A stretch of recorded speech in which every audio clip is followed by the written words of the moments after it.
근데 이 세례라고 하는 이 단어는 헬라어 원문에 밥티조라고 하는 단어를 사용했습니다. 대부분의 교회는 이제 세례라고 하는 씻는다라고 하는 의미를 강조했고요. 그리고 이제 침례교대는 물에 잠기는 것이기 때문에 침례라고 하는 용어를 쓰는데요. 이 원문 자체는 어쨌든 그 뜻이 밥티조라고 하는 잠긴다는 뜻이에요.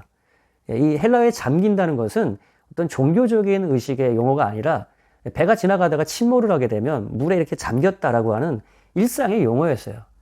그러니까 이 세례라는 침례라는 단어, 이 단어가 나올 때는 물에 잠기는 의식이라고 여러분이 생각을 하시면 됩니다. 그러니까 물에 잠기는 행위가 하나의 어떤 의미가 있는 의식이 된 것이죠.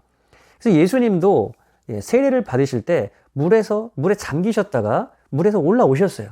근데 물에 이제 올라오실 때, 세례 침례를 받으실 때 하늘문이 열렸다는 겁니다. 그러니까 이 의식에 죄의 문제가 해결되는 그런 의미가 있었던 거예요. 죄가 해결될 때 하늘문이 열리거든요. 죄가 있으면 하늘문이 닫혀버립니다. 그래서 이 의식을 통해서 죄가 해결됐기 때문에 하늘문이 열리고 하나님의 성령이 내려오면서 하나님의 음성이 들려오는 거죠. 그러니까 우리가 성령 받는 것도, 하나님의 영을 받는 것도 죄의 문제가 해결될 때 성령을 받게 되는 이 세례 의식과 연결이 됐던 거예요. 그래서 사도행전 2장 32절에 여러분 보시면은 베드로가 복음을 전했을 때 형제들을 어찌할꼬, 내가 어떻게 해야 이 죄사함을 받고 이 구원을 받을 거라고 물어봤을 때 베드로가 이렇게 하죠. 너희가 각각 회개하여 세례를 받고 그러면 너희가 성령을 선물로 받게 된다. 이렇게 얘기하죠. 회개와 세례, 침례와 성령 받는 것을 같이 이제 얘기를 했단 말이에요. 이 예수님도 그러한 것을 우리에게 인간의 모습으로, 인간의 죄 형체를 입고 인간이 되신 그 모습으로 세례를 받는 것의 의미가 무엇인지를 본이 돼서 우리에게 보여주셨던 겁니다. 그렇게 해서 세례를 받고 예배가 회복되고 하나님과 교제가 회복되는 이런 것들을 그런 은혜가 있다라는 것이죠. 사도 바울도 로마서 8장에 보면요. 우리가 죽으심갑하여 세례를 받음으로 그와 함께 장사되었나니 우리가 그의 죽으심을 본받아 연합한 자가 되었으면 그의 부활을 본받아 연합한 자가 되리라. 그러니까 이렇게 물에 잠기는 행위가 예수님과 이제는 연합되는 행위라는 거예요. 이제 크리스천들의 세례, 침례는 예수님과의 연합입니다. 예수님이 십자가에 죽으시고 장사되시고 부활하셨어요. 그런데 우리가 그와 연합을 이루지 않으면 예수님의 죽으심과 부활하심이 우리가 아무 상관이 없는 것이에요.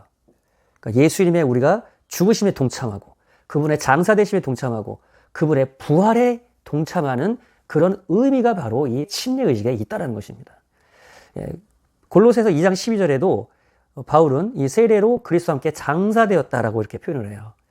장사된다는 건 완전히 무덤에 묻힌다는 의미를 얘기하죠. 세상과 완전히 결별된다는 것이 끝난다는 거예요.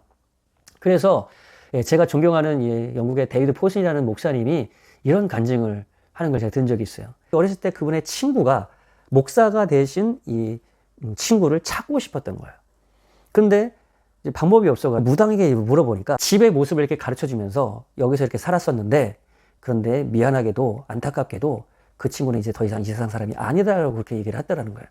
그래서 이 친구는 어쨌든 그 친구를 찾고 싶어서 그 친구 가족이나 지인이라도 만나고 싶어서 찾아갔는데 막 거리를 찾다 보니까 그 집을 발견을 했어요. 그런데 거기서 그 친구 목사님이 문을 열고 나오는 거예요.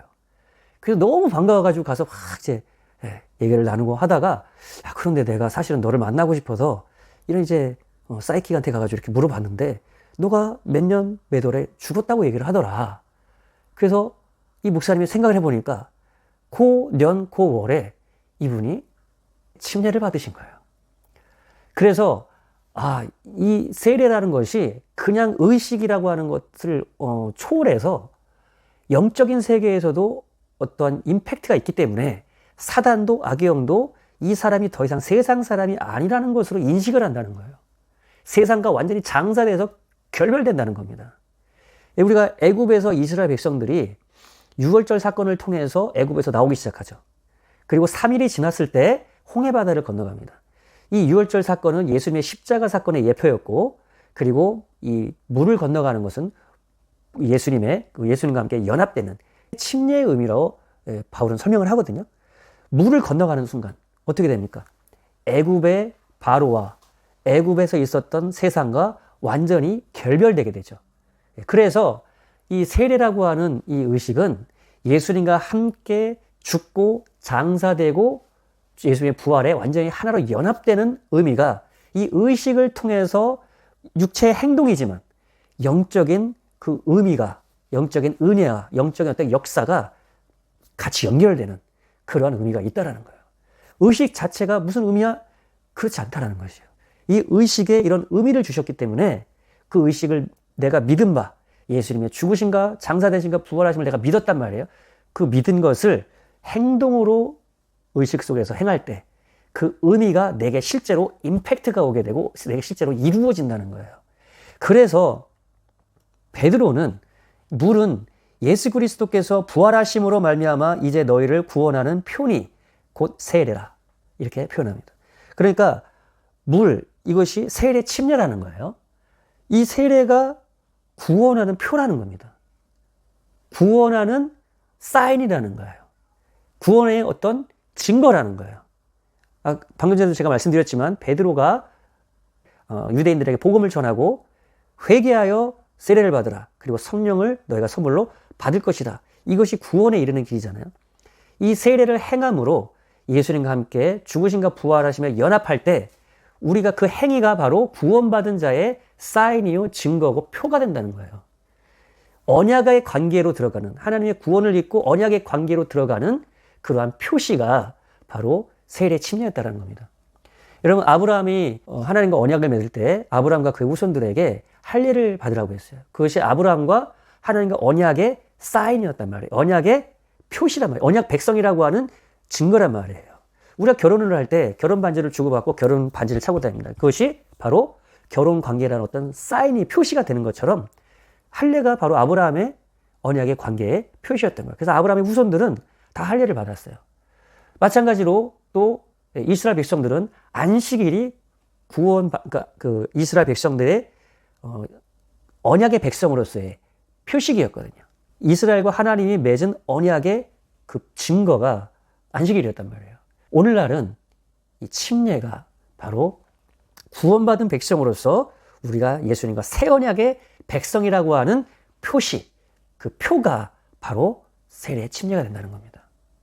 왜냐하면 그 물에 들어가는 것이 바로 예수님과 내가 하나가 되는 행위이기 때문에 구원의 표가 된다는 거예요.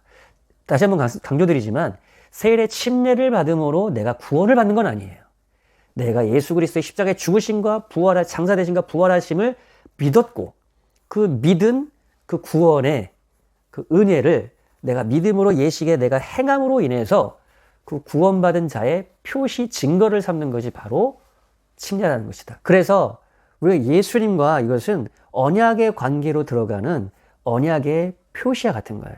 예수님과 결혼의 관계로 들어가는 결혼식의 의미와 같은 것입니다. 내가 예수님의 언약의 관계에 내가 동참한다라고 하는 그런 예식을 삼는 거예요. 그래서 우리가 결혼할 때 사랑하기 때문에 결혼식이라고 하는 결혼식을 통해서 하나님과 사람들 앞에서 이 부부의 연을 맺은 것을 공표를 하잖아요. 그래서 결혼식을 함으로 그 관계는 더 완전히 확증되는 어떤 그런 의미가 있는 것입니다. 마찬가지로 예수님과 관계도 우리가 예수를 믿는 믿음으로 우리가 구원을 얻게 되지만 그 언약의 관계로 들어가는 이 세례, 침례, 의식을 통해서 내가 주님과 결혼 관계를 맺는, 언약의 관계를 맺는 그런 의식을 확증함으로 예수님과 관계가 더욱더 견고해지고 확고해지는 그런 은혜가 있는 것이죠. 애굽에서 그 물에서 나왔을 때 다시 돌이킬 수 없는 것처럼 우리가 예수님과 언약의 관계를 들어가는 이 세례 침례를 행함으로 우리는 세상과 완전히 결별된 주님과 하나로 연합되는 관계 속으로 들어가는 것을 이 세례 의식을 통해, 침례 의식을 통해서 확고히 하게 되는 그런 은혜가 있다는 겁니다. 그래서 여러분, 이 세례 침례 의식은 우리의 믿음을 더욱더 예수님과 언약의 관계로 견고하게 만들어진 은혜가 있다. 그래서 여러분, 혹여나 아직 교회 생활을 하시지만 세례 침례를 받지 않은 분이 계시다면 여러분 이 의미를 아시고 이런 의식에 여러분이 참여해서 세례를 받으시고 그 침례를 받으심으로 우리 주님과 언약의 관계 속에서 더욱더 확고한 은혜 가운데 들어가서 흔들리지 않는 그러한 영적인 은혜의 신앙생활 하시기를 예수님의 이름으로 축원합니다.